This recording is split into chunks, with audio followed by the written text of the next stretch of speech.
Okay. So last week we had talked about the idea and the healing process of the circle of seven. This is the idea in life, in healing. A lot of people always want to talk about healing. Most people never talk about what happens after you're healed. Because if you don't have support system, if you haven't actually made changes, you're probably not going to support the healing, right? You could actually have, which I've seen many times, a true miraculous healing of some disease or some major psychological breakthrough. Like counselors will talk about this a lot, where somebody has a dramatic life change, but they don't have the support system to maintain it. So people kind of fall back down the ladder, so to speak, right? So the circle of seven is an idea that to make change, to heal physically, to heal emotionally, even maybe we could say to heal spiritually, to grow, to create a true lasting change, we have to have a support system. And that's what we call our circle of seven. So everybody should consciously write out who is in your circle of seven, who's there for you in any way or capacity, or who is inspiring to you, who can you call on. Doesn't have to be a friend or family member. It could be a resource like your doctor, your counselor, your an old teacher, right? It could be anybody that's in your circle that you can lean on for support, wisdom, inspiration, help. We kind of talked about last week that if you really want to have a cool circle of seven, you should try to have all five kind of types, like from a Chinese medicine perspective, like the wood type, right? The liver type, which is the type A person who's going to kind of come in, take charge, be very honest and direct, probably say everything that you're thinking to other people, right? We want to have the fire person or the heart person who is very passionate and has that fiery, contagious, inspirational personality. Um, a lot of really good teachers follow this, but we all know people that are uber passionate about something that is just so fun to be around. Or they could be really positive.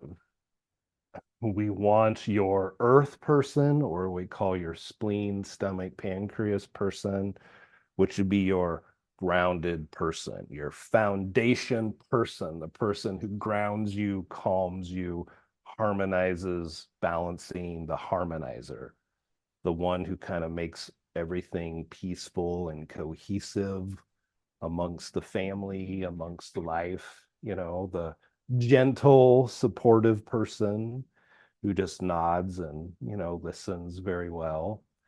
Um, Also, usually the earth person will have be a great support system. It's very nurturing to be around. Then we need your water person, or we call your kidney adrenal person. That's the one who is very intuitive, emotionally in tune, very empathic, ruled by the moon, right? Very feminine, very in touch with feelings, who can process emotions, be intuitive, have deeper connections, help you see deeper connections and insights. And then we have your metal person, or your lung, large intestine person, which is the hardest to understand and maybe see, but it's the person who's very aloof, not super attached, remains a distance of maybe a little harder to get to know. Usually we call this person a dry personality, very dry sense of humor, very matter of fact. The person is also known for not getting wrapped up in anything, just staying kind of neutral to life. You say stoic? Stoic is a great word. Yeah. Um, we all aspire to be this way when we're in our elder years, right? Aloof. We've seen it all. We've seen it all. We're not going to jump around anymore. We're not going to get emotional. We've seen it all. We're just here to give wisdom now. We're here as a person who sees it all, the big picture, and can give people very direct, very honest, very piercing insight. So these people are not always, hey, let's go out with this person because, they're going to be the life of the party. It's usually the one that's like, ooh, they're going to say something really deep and maybe a little piercing, right? Like people might avoid that type of person Oh, if they're people like very much avoid that person. Yeah. Uh-huh. Hmm. Often when those people are, yeah, let's just say ministers, for example, like when you have a minister who's more that personality, yeah, a lot of people don't always, go to open office hours to get inspiration because, they might be just intimidated what they might say. can a person be more than one or two? Oh yeah, you can be all of them. But just the idea is ideally, because you can engineer, you can select your circle, right? And it may change all the time. But it's good to maybe look at it from that perspective. Do you have people that fill all of those roles that we all need a little bit of that, right? And yeah, ancient Chinese philosophy, we say we're here to gather the essence of the five elements and take them on and embody them. So I mean, it's good to have people who embody these different traits in our life we can draw on. Did you go for wind? That's not like a traditional Chinese, at least, classification. So what are all seven? Just the five elements: fire, earth, water, Okay. metal, wood, And you right? just said type A for the wood. Was there anything else with that? Wood's just the general, the boss, That's the boss. the one that gets stuff done, the one who's going to take charge and organize and be a leader. Yeah, yeah, yeah. And Mhm. liver was wood, right? Liver is wood, yeah. But I mean, it could be anything, but that's just something to think about. And based on where we're at in our lives, we may need different types of people. So it's important to once a year revisit who is your circle of seven, write them out. Maybe somebody, once you write it out and think about, you know, what, positive thing they're having in your life. Um,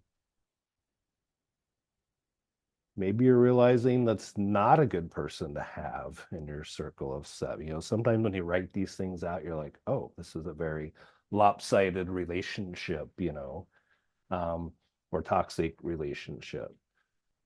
But it could be anybody, right? I don't know. Maybe you're a painter and Bob Ross is your guy, even though you're just going to watch videos. But I mean, maybe that's what really, there was a time in my life where I was trapped in the city where watching survival videos was like so much a catharsis for me to just see that and be inspired by that because I couldn't get enough of it in my life.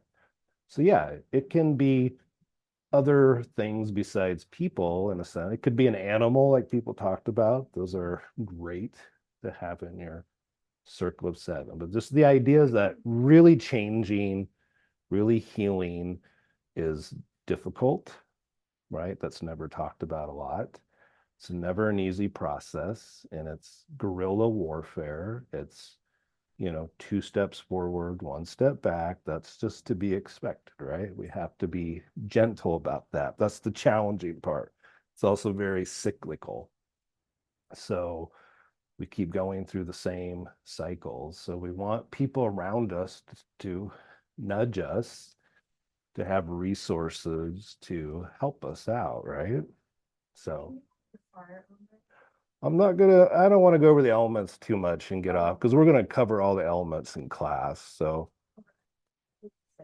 that's just like a snapshot of kind of what their traits are. But we'll have a couple classes on each of the elements, the organs, everything. Yeah. Stars website, they have a little blog and they have some Yeah. blogs about the elements. Yeah.